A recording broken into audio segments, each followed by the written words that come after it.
Hi friends, எல்லாருக்கும் வணக்கம். நீங்கள் எல்லோரும் எப்படி இருக்கீங்க? நீங்கள் எல்லாம் நல்லபடியாக இருக்க நான் கடவுள்கிட்ட வேண்டிக்கிறேன். ஒடிசா மெம்பர் எல்லாருக்குமே ஜெய் ஜெகநாத் நமஸ்கார். எனக்கு நீங்கள் சப்போர்ட் பண்ணுங்கள். நீங்கள் சப்போர்ட் பண்ணால் எனக்கு கொஞ்சம் ஹெல்ப்ஃபுல்லாக இருக்கும். நீங்கள் ரொம்ப நாளாக கேட்டுக்கிட்டே இருக்கீங்க, ப்ரெக்னென்ட் வீடியோ போடுங்க போடுங்க அப்படின்னு சொல்லிட்டு. இவருக்குமே கொஞ்சம் வேலை இருக்குது, அதனால் வெளியில் போயிடுறாரு, வீட்டில் இருக்க மாட்டுறாரு. இன்றைக்கி எப்படி பிடிச்சி கிடிச்சு நிறுத்தி வச்சுருக்கோம். ஏன்னா வயல் வேலைக்கு போவார். நான் சொல்லியிருந்தேன்ல தக்காளி வெங்காயம்லாம் படுறாங்க அப்படின்னு சொல்லிட்டு. அங்கே போயிடுவார். போயிட்டா ஈவினிங் டைம் தான் வருவார். இன்றைக்கி போகாதுங்க, கொஞ்சம் லேட்டாக போங்க அப்படின்னு சொல்லிட்டு பிடிச்சி வச்சுருக்கேன். நிறையா பேர் என்கிட்ட கேட்டுகிட்டே இருந்தீங்க, உங்களுக்கு எத்தனை மாதம் ஆகுது, எவ்வளோ அதாகுன்னு சொல்லிட்டு. இதான் செக் பண்ண கார்டு. எனக்கு வந்து இது வந்து 4வது மாதம் ஆகுது. நாங்கள் வந்து எப்போ செக் பண்ணேன்னு பார்த்தீங்கன்னா, நாங்கள் தமிழ்நாட்டுக்கு போயிட்டு வந்தோம்ல, தமிழ்நாட்டுக்கு போயிட்டு வந்து ஜூன் மந்த் லாஸ்ட்டு வந்தேன். நான் ஜூலை 1க்கு தான் செக் பண்ணி பார்த்தேனே. செக் பண்ணி பார்த்தோன்னே எனக்கு நான் ஒரு எப்படி சொல்கிறதுன்னா, ஒரு இதாக தான் செக் பண்ணி பார்த்தேன். சரி, நாள் தள்ளி போயிருக்கே, நமக்கு கன்ஃபார்மாக இருக்குமா இருக்காதா அப்படின்னு சொல்லிட்டு ஒரு பயத்திலே போய் செக் பண்ணி பார்த்தேன். பார்க்கும் இருந்தாலும் இருக்கதும் இல்லைனாலும் போதும் அப்படின்னு சொல்லிட்டு பயந்துக்கிட்டே போய் செக் பண்ணோம் காலையில். அப்புறம் அவங்க ஏஆர் நர்ஸ் எங்கள் வீடு பக்கத்து வீடு தான். அவங்ககிட்ட போய் இந்த கார்டு வாங்கிட்டு வந்தோம். வாங்கிட்டு வந்து காலையில் சீக்கிரமாக எழுந்திரிச்சு நான் செக் பண்ணி பார்த்துட்டேன். இதுமாரி காலைல குளிக்க எழுந்திரிச்சு போவோம் குளத்துக்கு, அங்கே தான் போய் செக் பண்ணி பார்த்தேன். நான் செக் வச்சுட்டு நான் மட்டும் ப்ரெஷ் பண்ணிகிட்டு இருந்தேன். அதுக்கப்புறம் கொஞ்சம் டைம் நான் எடுத்து பார்க்கவே இல்லை.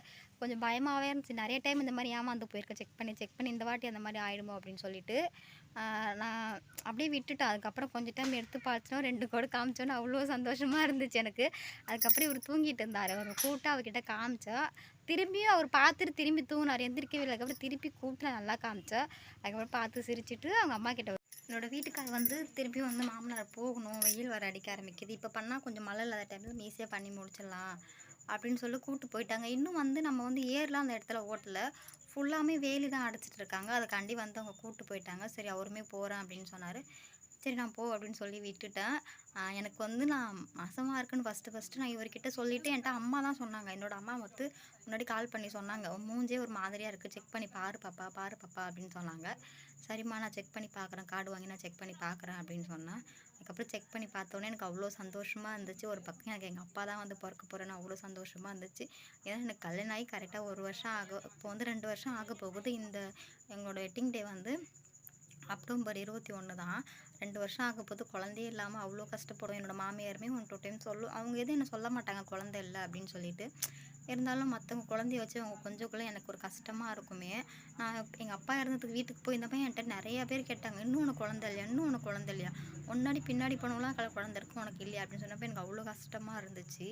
அதுக்கப்புறம் எங்கள் அப்பாவா எனக்கு வந்து பிறக்க போகிறாரு அப்படின்னு சொல்லி எனக்கு அவ்வளோ சந்தோஷமாக இருந்துச்சு. ஏன்னா அப்பாவோட கலசத்தை வாங்கி தான் எனக்கு குழந்தை நின்றுச்சு. எல்லாமே சொன்னாங்க, நீ வாங்கு, உங்கள் அப்பா உனக்கு தான் வந்து பிறப்பார். ஏன்னா உன் அப்பா உன் மேலே தான் உசிரியே வச்சுருந்தாரு, உன் மூஞ்சி கூட பார்க்காம லாஸ்ட்டு போயிட்டாரு, நீனுமே அவர் பார்க்கவே இல்லை. உங்கள் அப்பாவுக்கு வந்து சிந்தனை எல்லாமே நினப்பு எல்லாம் உன் மேலே தான் அதிகமாக இருக்கும், எங்களை விட உன் மேலே தான் அதிகமாக இருக்கும் நினப்பு அப்படின்னு சொல்லி எங்கள் அப்பாவோட அக்காலாம் 2 பேர் இருக்காங்க, அவங்க எல்லாமே சொன்னாங்க. அதுக்கப்புறம் எனக்குமே நான் வந்து எங்கள் அப்பாவை பார்த்தே கரெக்டாக 2 வருஷம் ஆகுது. நான் எங்கள் அப்பாவை பார்த்து எப்போ லாஸ்ட்டு நான் பார்த்தேன்னு பார்த்தீங்கன்னா, எங்கள் அப்பா கேரளாவுக்கு போகல, கம்பெனிக்கு போகல, லாஸ்ட்டு கேரளா போகல, ஆட்டோவில் உட்காந்து பாய் காட்டிட்டு அழுதுகிட்டே போனார் லாஸ்ட்டு. அப்போ தான் எங்கள் அப்பா நான் லாஸ்ட்டு பார்த்தோம். அதுக்கப்புறம் வீடியோ காலில் ஒரே ஒரு டைம் தான் வீடியோ காலில் பார்த்தா, அது அக்கா தெரியாமல் காமிச்சா வீடியோ காலில் அப்பாவை. அவர் உட்காந்துட்டு இருந்தார், அப்போ பார்த்தேன். அதுக்கப்புறம் லாஸ்ட்டு அவர் பணமாக தான் பார்த்தோம் ஃபோட்டோவில். நேரில் கூட அந்த படத்தை கூட அவங்களோட அந்த மாதிரி போய் என்னால் தொட்டு கட்டி பிடிச்சி கூட அந்த டைமில் என்னால் அழுக முடியல. எனக்கு வந்த கஷ்டம் மட்டும் யாருக்கும் வரக்கூடாது. யாருமே அப்பா அம்மா கஷ்டப்படுத்துன்னு நினைக்காதீங்க. நான் கஷ்டப்படுத்து ரொம்ப கஷ்டப்பட்டேன். அம்மா அப்பா எந்த அளவுக்கு கஷ்டப்பட்டு வெளியே சொல்ல அழுகாமல் உள்ளுக்குள்ளே அழுதுருப்பாங்களோ, அந்த கஷ்டம் இப்போ நான் படுற ஒரு ஒரு நிமிஷமும் அப்பா இல்லாமல் இங்கே வந்துமே ரொம்ப நான் கஷ்டப்படுறேன். யாருமே அப்பா அம்மாவை கஷ்டப்படுத்துன்னு நினைக்காதீங்க. உங்களால் முடிஞ்ச அளவுக்கு வீட்டில் கம்பல் பண்ணி சொல்லி கல்யாணம் பண்ணிக்கங்க. அப்பா அம்மா கஷ்டப்படுத்துன்னு நினைக்காதீங்க. ஏன்னா அப்பா அம்மா கஷ்டப்படுத்து ரொம்ப கஷ்டம். அவங்க வெளியே சொல்லி அழுவ மாட்டாங்க. அவங்க மனசுக்குள்ளே எவ்வளோ அழுதுருப்பாங்கன்னு அவங்களுக்கு தான் தெரியும். அவங்க ஒரு ஒரு அழுத ஒன்றும் அவ்வளோ ரொம்ப பவர்ஃபுல்லானது. அப்பா அம்மாலாம் அழுவ வைக்கிறதெல்லாம் ரொம்ப கஷ்டம். ஆனால் அப்பா அம்மாலாம் இல்லாமல் இருக்கிறதுலாம் எனக்கு வந்து அவ்வளோ சந்தோஷமாக இருந்துச்சு. அப்பா வந்து எனக்கு பிறக்க போகிறாரு அப்படின்னு சொல்லிட்டு. அதுக்கப்புறம் எங்கள் அம்மா கால் பண்ணி நான் சொல்லிவிட்டேன். எனக்கு வந்து கன்ஃபார்ம் பண்ணுறது எப்படின்னு தெரியல. ஒரு மாதிரி பயமாகவே இருந்துச்சு, இருக்குமா இருக்காதா அப்படின்னு சொல்லிட்டு. அதுக்கப்புறம் எங்கள் அக்காவுக்கு வந்து என்னோடய ஃபஸ்ட் அக்காவுக்கு வந்து நான் ஃபோட்டோ எடுத்து அமுச்சு விட்டேன். அக்கா பார்த்துட்டு ஓகே தான், கன்ஃபார்ம் ஆகிடுச்சு அப்படின்னு சொன்னால், எதுக்கும் ஸ்கேன் பண்ணி பாரு அப்படின்னா. 3 மாதம் ஆகுதும், 2 மாதம் ஆகுது. அதுக்கப்புறமா ஸ்கேன் பண்ணி பார்க்கலாம் அப்படின்னு அக்கா சொன்னா. அதுக்கப்புறம் நாங்கள் ஸ்கேன்லாம் பண்ணி பார்த்தோம். நல்லாயிருக்கு. ஹார்ட் பீட்லாம் வந்துருச்சு அப்படின்னு சொன்னாங்க. ஸ்கேன் ரிப்போர்ட் வீட்ல தான் இருக்குது. ஏரியா நர்ஸ் வாங்கி வச்சுருக்காங்க. அவங்க வந்து பால்வாடியில குடுக்கணும் அப்படின்னு சொல்லிட்டு ஏரியா நர்ஸ் வாங்கி வச்சுருக்காங்க. ஸ்கேன்லாம் பண்ணியாச்சு. அது வந்து அம்மாவுமே சொன்னாங்க, "நீ வீடியோவில் இப்போதைக்கு சொல்லாத, 4 மாதம் ஆகுதும்" அப்படின்னு சொன்னாங்க. அதனால தான் நான் இவ்வளோ இடையே உங்கள்கிட்ட நான் வீடியோவில் சொல்லாமல் இருந்தேன். இந்த வாய் தவறி நான் உங்ககிட்ட சொல்லிட்டேன். நிறையா பேர் அதுக்கு முன்னாடியே என்கிட்ட சொல்லியிருந்தீங்க, கேர்ஃபுல்லாக இருங்க, பார்த்து இருங்க, நிறைய பேர் சொல்லியிருந்தீங்க. எல்லாருக்குமே ரொம்ப ரொம்ப தேங்க்ஸ். யாருமே ஃபீல் பண்ணாதீங்க. எல்லாருக்குமே குழந்தை இருக்கும். நானுமே ராதாக்காண்டி ப்ரே பண்ணிக்கிறேன். அவங்களுக்குமே ஒரு குழந்தை இருக்கணும். ஏன்னா அவங்களுமே 5 வருஷம் ஆகுது, ரொம்ப கஷ்டப்படுறாங்க. நானுமே அதை சாமிக்கிட்ட வேண்டிக்கிறேன். அவங்களுக்கும் சீக்கிரம் ஒரு குழந்தை வரம் கொடுக்கணும் அப்படின்னு சொல்லிட்டு, நீங்களும் அந்த அக்காக்காண்டி எல்லாமே ப்ரே பண்ணிக்கிங்க. நான் மாசமானு தெரிஞ்சவொடனே எனக்கு அந்த அக்கா மேலே தான் கொஞ்சம் நம்ம ஆயிட்டுமே இந்த அக்காவுக்கும் ஒன்று இதாகும்னு சொல்லிட்டு அவ்வளோ கஷ்டமாக இருந்துச்சு. அந்த அக்காக்காண்டி நீங்களும் ப்ரே பண்ணிக்கிங்க ப்ளீஸ். எனக்காண்டி அந்த அக்காவுக்கும் சீக்கிரமாக ஒரு குழந்தை பிறக்கணும். அந்த அக்காவும் ஃபேமிலியோட சந்தோஷமாக இருக்கணும். அதேமாரி யாருமே ஃபீல் பண்ணாதீங்க குழந்தை இல்லை அப்படின்னு சொல்லிட்டு. கடவுள் வந்து வெயிட் பண்ண வைக்கிறாருன்னா ஒரு நல்ல விஷயமா தான் வெயிட் பண்ணி வைப்பார். நம்ம நினச்ச உடனே எதுவுமே நமக்கு சீக்கிரமாக கிடச்சிடாது. எல்லாமே வெயிட் பண்ணணும் தான். நான் கூடமே யூடியூப்பில் பேமெண்ட் வரல அப்படின்னு சொல்லி ரொம்ப ஃபீல் பண்ணிட்டு இருந்தேன். அதுக்கு வந்து ஒரு சிஸ்டர் எனக்கு கமெண்ட் பண்ணியிருந்தீங்க, "ஃபீல் பண்ணாதீங்க, எல்லாம் வெயிட் பண்ணால் தான் கிடைக்கும். சீக்கிரம் சீக்கிரம் எதுவுமே பண்ணாது நிரந்தரம் இல்லை" அப்படின்னு சொன்னாங்க. அதுக்காண்டி நான் அதை ஃபீல் பண்ணலை.